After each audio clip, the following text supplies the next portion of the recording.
Ready 5 second start. इस ग्रामीण गरीबों को रोजगार की गारंटी देने वाली महत्वाकांक्षी योजना मनरेगा ने अब 1 दशक का सफ़र तय कर लिया है। 125 करोड़ की जनसंख्या वाले देश में ऐसी योजना के लिए इतना लंबा सफ़र तय करना किसी उपलब्धि से कम नहीं है।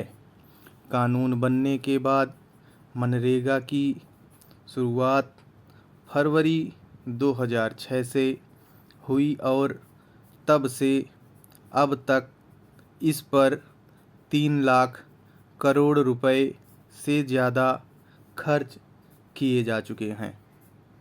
शुरुआती दौर में योजना का मुख्य उद्देश्य गांवों से शहरों की तरफ होने वाला पलायन रोकना था और लोगों को घर में ही रोजगार की गारंटी देना था। लेकिन अपने 10 साल के सफ़र में इस योजना ने कई उतार चढ़ाव भी देखे। एक वक्त ऐसा भी आया जब इस योजना के औचित्य पर भी सवाल उठने लगे। इसके पर्याप्त कारण भी थे। चूँकि मनरेगा का लाभार्थी वर्ग ज़्यादातर अशिक्षित था, इसलिए लागू होने के साथ ही अधिकारों के दुरुपयोग की शिकायतें भी मिलीं।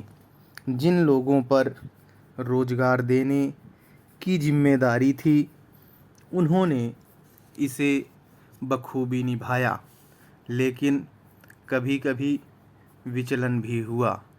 अक्सर फाइलों से निकलकर धरातल पर आने वाली कई सरकारी योजनाएं तंत्र का शिकार हो जाती हैं। लेकिन मनरेगा के मामले में अच्छी बात यह रही कि यहाँ घाव के उपचार का दिखावा नहीं किया गया। इसमें कोई संदेह नहीं है कि जन आंदोलन के परिणाम के रूप में बनाया गया दुनिया का सबसे बड़ा गरीबी विरोधी यह कानून 22% ग्रामीण घरों में रोजगार उपलब्ध कराने में सफल हुआ है। 5 वर्ष पूर्व जब यह कार्यक्रम चरम पर था, यह योजना लगभग हर 3 ग्रामीण घरों में से एक घर के लिए जीवन रेखा थी। लेकिन कार्यक्रम की क्षमता के अनुसार इसका पूरा विस्तार होना अब भी बाकी है। 2005 में लागू की गई कानून के तहत प्रत्येक वर्ष हर परिवार को 100 दिन रोजगार मिलने की गारंटी दी गई है। लेकिन पिछले दशक के दौरान औसतन प्रत्येक मनरेगा परिवार को 45 दिनों का ही रोजगार प्राप्त हुआ है, अर्थात गारंटी दिए गए समय का आधा ही मिल सका है। कानून यह भी कहता है कि श्रमिकों को 15 दिन के भीतर ही उनके काम का भुगतान किया जाना चाहिए। लेकिन हर साल बड़ी संख्या में मजदूरी का भुगतान करने में देरी हुई है।